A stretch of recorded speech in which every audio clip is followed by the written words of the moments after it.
kemm fil-kitbiet tiegħu u kemm fid-diskorsi u omiliji li jagħmel, il-Papa Franġisku jirreferi kontinwament għal dawk il-mezzi li Kristu joffrilna permezz tal-Knisja biex bihom jgħinna nimxu it-triq tal-qdusija li l-koll aħna imsejħin għaliha.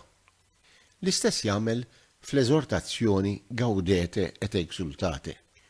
Madankollu f'dan id-dokument huwa jixħed dawl ukoll fuq 5 karatteristiċi jew aspetti oħra li qishom indispensabbli biex nifhmu l-istil ta' ħajja li għaliha qed isejħilna l-Mulej.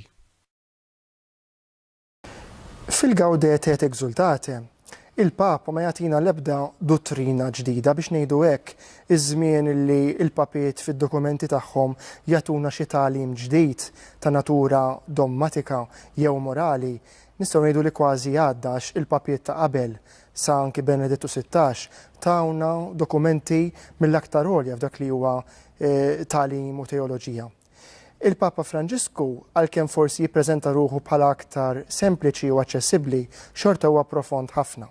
U interessanti kif fir-raba kapitlu huwa joffri proposta ta' 5 toroq. Mhux il-klassiċi jew tradizzjonali ta' kif nistgħu nsiru qaddisin, minn dawn għandna ħafna. Nistgħu nsemmu s-sagramenti pereżempju li huma ejjun ta' grazzja kif dejjem tallimna fuq il-bankijiet tal-katekiżmu sabiex iwasluna għal ħajja tal-qdusija. Is-sagrifiċċju tal-quddiesa, l-opri tajba, il-qari tal-kelma talla u l-meditazzjoni tagħha dan huma kollha fost l-għodot tradizzjonali li l-Knisja dejjem offret ilna sabiex naslu għal ħajja tal-qdusija. U dwar dan nixtieq ngħid li l-Papa għandu sentenza sabiħa ħafna f'din l-eżortazzjoni li jiena nibqa' niftakar li jgħid fil-Knisja għandek kull ma teħtieġ biex inti ssir qaddis. Ma jfissirx li min huwa barra mill-Knisja ma jistax jimxi lejn it-triq tal-qdusija. Anzi, il-Mulej fl-imħabba u l-ħnina kbira tiegħu jagħti lil kull bniedem illi jasal għandu. Imma aħna li aħna nsara għandna din ix-xorti speċjali illi mhux għax immeritajnija aħna, imma bil-grazzja ta' Alla u bil-qawwa tas-sagrament tal-Magħmudija aħna ninsabu f'mixja bajnuna ta' ħafna għodot sabiex insiru qaddisin. Imma l-Papa fir-raba kapitlu joffri lna 5 toroq sbieħ ħafna illi jien nixtieq naqsamhom magħkom. L-ewwel waħda hija t-triq tas-sabar u l-ħlewwa.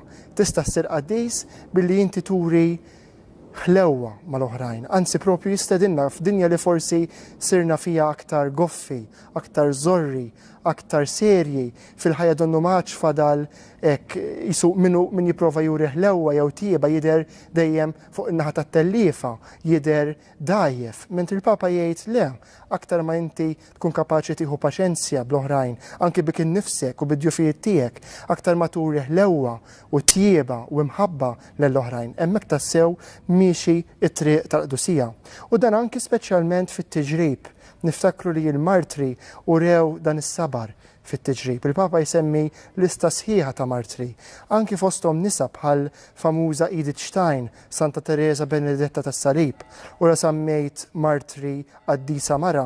Il-Papa jagħmel referenza għal ġenju femminili, kemm nisa ħafna drabi mank nafu bisimhom illi kontribwew bil-kbir biex il-Knisja hi dik li hi llum.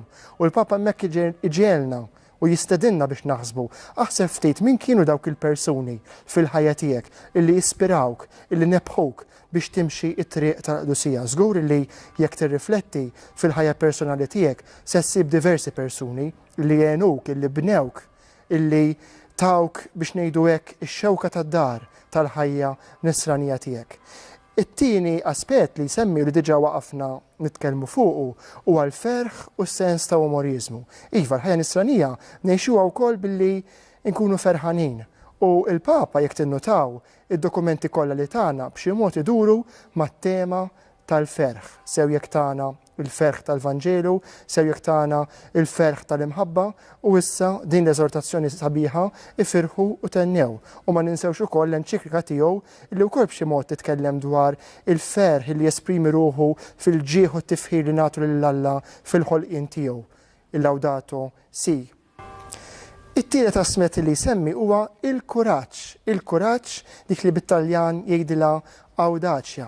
Għax veru jista' jkun li aħna l-insara ħafna drabi tmewwitna naqsilna dan il-kuraġġ li ngħixu l-fidi tagħna. Intom ħarsu ftit lejn nfusna fis-soċjetà Maltija. Kemm midna għad għandna l-kuraġġ li nipprofessaw, li nistqarru quddiem soċjetà li kull ma jmur qed issir iktar agnostika, mhux biss ateista, imma agnostika, ma tridx tipprofessa u temmen falla. Kemm minna għandna l-kuraġġ illi nuru u nagħtu xhieda tal-fidi tagħna. Il-Papa jistedilna u jgħidilna li l-Qdusija titlob ukoll minna din ix-xhieda. Ix-xhieda ta' Knisja illi qatt ma waqfet tkun Knisja tal-Martri. Ir-raba' triq u hija triq għolja tas-sew hija l-komunità. Anki fuq din il-Papa jinsisti kemm il-darba. Il-Qdusija ngħixuha f'mixja bħala pellegrini imma flimkien bħala Knisja. Forsi tiġri waħdek tasal qabel jgħid il-Papa. Imma jekk timxi flimkien anki jekk forsi l-pass ikun daqsxejn iktar bil-mod ħatasal aktar il-bot. U fil-komunità aħna ngħixu l-fidi tagħna mhux billi nħarsu lura, ħafna drabi jista' jkun illi naqgħu fit-tentazzjoni tan-nostalġija tal-passat billi nixxenqu għal żmien meta l-Knisja kienet il-Knisja militanti, il-Knisja glorjuża, il-Knisja b'ħafna privileġġi anki fis-soċjetà Maltija. Imma l-Knisja llum hija Knisja li għaddejja mill-purifikazzjoni tagħha, però f'din il-komunità magħmula mill-qaddisin u mill-midinbin aħna jeħtieġ nimxu wara l-mulej Ġesu, ir-raj veru tagħna. L-aħħar triq li forsi tidher waħda mill-għodot tradizzjonali imma propju għax il-Papa jemmen tant fija jerġa' jsemmija hija propju l-istedina anki tal-Apostlu itolbu bla waqfien.